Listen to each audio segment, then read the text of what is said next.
TV 999 news ఇక వార్తల్లోని వివరాలు చూద్దాం. బీఆర్ఎస్ పార్టీకి భారీ షాక్. కాంగ్రెస్ పార్టీలో భారీ చేరికలు. భద్రాద్రి కొత్తగూడెం జిల్లా ఇల్లందు ఎమ్మెల్యే క్యాంప్ కార్యాలయంలో కోరం కనకయ్య ఆధ్వర్యంలో సుమారు 55 మంది బీఆర్ఎస్ మరియు ఇతర పార్టీల నుండి కాంగ్రెస్ పార్టీలో చేరారు. ఈ సందర్భంగా ఎమ్మెల్యే కోరం కనకయ్య మాట్లాడుతూ బడుగు బలహీన వర్గాలకు పేద ప్రజలకు న్యాయం జరగాలి అంటే సంక్షేమ పథకాలు ప్రజలకు అందాలంటే అది కేవలం కాంగ్రెస్ పార్టీ ఇందిరమ్మ రాజ్యంతోటే సాధ్యమని, కాంగ్రెస్ పార్టీ ఇచ్చిన హామీలను నెరవేరుస్తున్న క్రమంలో ఆకర్షితులై ఇల్లందు నియోజకవర్గ అభివృద్ధికై వివిధ పార్టీల నుండి కాంగ్రెస్ పార్టీలో చేరిన ప్రతి ఒక్కరికి హృదయపూర్వక శుభాకాంక్షలు తెలియజేస్తూ కాంగ్రెస్ కండువా కప్పి పార్టీలోకి ఆహ్వానించారు. రాబోవు పార్లమెంటు ఎన్నికల్లో ప్రతి ఒక్కరూ యుద్ధ ప్రాతిపాదికన గ్రామాలలో, పట్టణాలలో గడప గడపకు తిరుగుతూ ప్రజల్లో కాంగ్రెస్ అందిస్తున్న సంక్షేమ పథకాలపై చైతన్యం తేవాలని, పార్లమెంట్ ఎన్నికల్లో వేస్తున్న ఓటు దేశంలో రాహుల్ గాంధీ ప్రధానమంత్రి అయ్యేటందుకు దోహదపడుతుందని, మహబూబాబాద్ పార్లమెంట్ అభ్యర్థి పొరిక బలరాం నాయక్ హస్తం గుర్తుపై ప్రతి ఒక్కరూ ఓటు వేసి అత్యధిక మెజార్టీతో గెలిపించవలసిందిగా ఆయన కోరారు. ఈ కార్యక్రమంలో ఇల్లందు పట్టణ కాంగ్రెస్ పార్టీ అధ్యక్షులు దొడ్డ డానియల్, ఇల్లందు మండల అధ్యక్షులు Pulisaidulu, vice chairman SK Jani Pasha, floor leader Kokku Nageswara Rao, senior Congress నాయకులు జానీ, మడుగు సాంబమూర్తి, బోళ్ల సూర్యం మరియు కాంగ్రెస్ పార్టీ ముఖ్య నాయకులు, కార్యకర్తలు అధిక సంఖ్యలో పాల్గొన్నారు.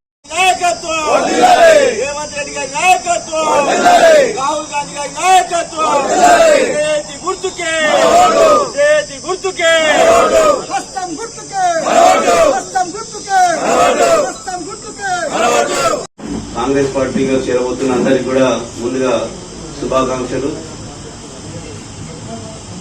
బీఆర్ఎస్ పార్టీ నుంచి కూడా చేరుతున్నటువంటి మిత్రులందరికీ కూడా స్వాగతం. పెద్దలు ఇల్లందు శాసనసభ్యులు కోరం కనకయ్య గారి ఆధ్వర్యంలో మరి మీ అందరూ కూడా చేరబోతున్నందుకు మరి రేపు పార్టీని అదేవిధంగా బలోపేతం చేసి రేపు జరగబోయేటటువంటి 13వ తారీఖు ఎలక్షన్లో మన పొరిక బలరాం నాయక్ గారి అభ్యర్థిని అత్యధిక మెజార్టీతో గెలిపించుకొని మరి మన యొక్క ఇల్లందు ప్రాంతాన్ని అభివృద్ధి చేసుకోవడానికి మీ అందరూ కూడా దోహదపడతారని చెప్పి ఈ సందర్భంగా తెలియజేస్తూ మరి ఈ కార్యక్రమానికి వచ్చినటువంటి ప్రింట్ అండ్ ఎలక్ట్రానిక్ మీడియా వారికి కూడా స్వాగతం. అదేవిధంగా చేరబోయడానికి వచ్చినటువంటి సహకరించిన వారికి కూడా ధన్యవాదాలు తెలియజేస్తూ ఇప్పుడు పెద్దలు ఎమ్మెల్యే శాసనసభ్యులు ఎమ్మెల్యే గారిని మాట్లాడవలసిందిగా కోరుతా ఉన్నాం. మరి ధన్యవాదాలు తెలియజేస్తూ మరి మీ అందరికీ తెలుసు మే 13న జరిగే ఎన్నికల్లో మన అభ్యర్థి కోరిక బలరాం నాయక్ గారి గుర్తు చేతి గుర్తుపై ఓటు వేసి మరి ఆ రోజు ఏదైతే మన అసెంబ్లీ ఎన్నికల్లో కోరం కనకన్న గారిని భారీ మెజార్టీతో గెలిపించడం జరిగింది. అలాగే మనందరం కూడా మరి బలరాం నాయక్ గారిని కూడా మరి మెజార్టీతో గెలిపించాల్సిన అవసరం మనందరికి ఉంది. మరి మీ అందరికీ తెలుసు ఏదైతే టీఆర్ఎస్ పార్టీ కేసీఆర్ మాయమాటలు చెప్పిండో మరి ఆయన ఇంటికి పారదోలటం జరిగింది.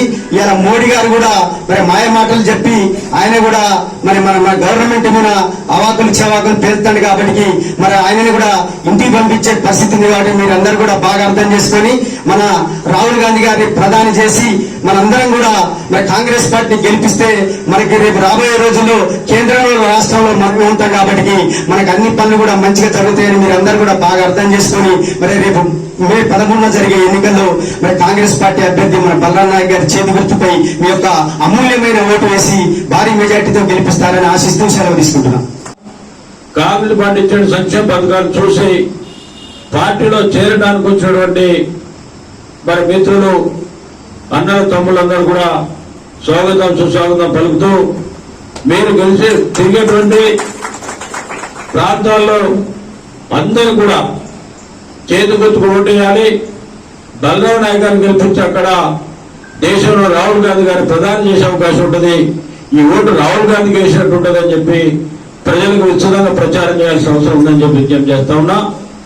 అదే కాకుండా తెలంగాణ రాష్ట్రంలో ఏదైతే కాంగ్రెస్ ప్రభుత్వం మరి ఇందిరమ్మ రాజ్యం స్థాపించుకున్నామో ఇప్పుడే చెప్పారు చాలా మంది కూడా 6 గ్యారంటీలలో 5 గ్యారంటీలు కూడా ప్రజలందరికీ దగ్గర తీసుకుపోయి ప్రవేశపెట్టినటువంటి కాంగ్రెస్ ప్రభుత్వాన్ని గెలిపించుకోవాలి. కొన్ని ఇబ్బందులు ఉన్నాయి. గతంలో ప్రభుత్వాలు మరి కొన్ని వేల కోట్లు అప్పులు చేసి మరి వారికి అప్పులు చేయడం తప్ప మళ్ళా తిరిగి ఏ విధంగా సంపాదన ఒక ఆలోచన లేనటువంటి ప్రభుత్వం గతంలో బీఆర్ఎస్ ప్రభుత్వం ఉండే దాన్ని పక్కకు పెట్టినటువంటి ఘనత మీ అందరిది. దయచేసి అందరూ కూడా అన్ని పార్టీల నుంచి వచ్చినటువంటి బీఆర్ఎస్ కావచ్చు, సిపిఐ కావచ్చు, సిపిఎం కావచ్చు, అందరూ కూడా మరొకసారి స్వాగతం సుస్వాగతం పలుకుతూ రేపు 11వ తారీఖు ఎన్నికల్లో మనందరం కూడా కలిసినట్టుగా నన్ను బిగించి బీజేపీ పార్టీని పాల్గొనే బాధ్యత తీసుకోవాలి. ఇంకొక విషయం కూడా చెప్తున్నా, మరి బీఆర్ఎస్ పార్టీ ఓటు వేయాలి. బీఆర్ఎస్ పార్టీ ప్రధాని లేడు అక్కడ. ఒక బీజేపీకి కాంగ్రెస్ తప్ప ప్రధాని పోటీ పడే అభ్యర్థి ఉంటారు తప్ప బీఆర్ఎస్ కి మాత్రం ఎవరు లేరు. కాబట్టి బీఆర్ఎస్ పార్టీ ఓటేసే అవసరం లేదని చెప్పి మరి సందర్భంగా విజ్ఞప్తి చేస్తాను. బాగా గుర్తుపెట్టుకోవాలి మిత్రులారా, మీరందరూ కూడా సూచన చేయాలి. ఎందుకంటే ముస్లిం మైనారిటీలు కూడా రిజర్వేషన్ తీస్తారని చెప్పి మరి మోడీ గారు తర్వాత వారికి సంబంధించిన మంత్రులు అందరూ కూడా మరి దేశం మొత్తం ఒక విపరీతమైన చెడు ఆలోచన తిరిగేటువంటి బీజేపీని తరుపుకుంటే బాధ్యత కూడా తీసుకోవాలి. ఎందుకంటే వారికి లోపాయి గారు ఇప్పుడు చాలా మంది చెప్తూ ఉంటారు, బీజేపీ పార్టీ బీఆర్ఎస్ పార్టీ ప్రధాని లేడు, ఇప్పుడు ఎవరు సపోర్ట్ చేయాలి? బీజేపీ చేయాలి.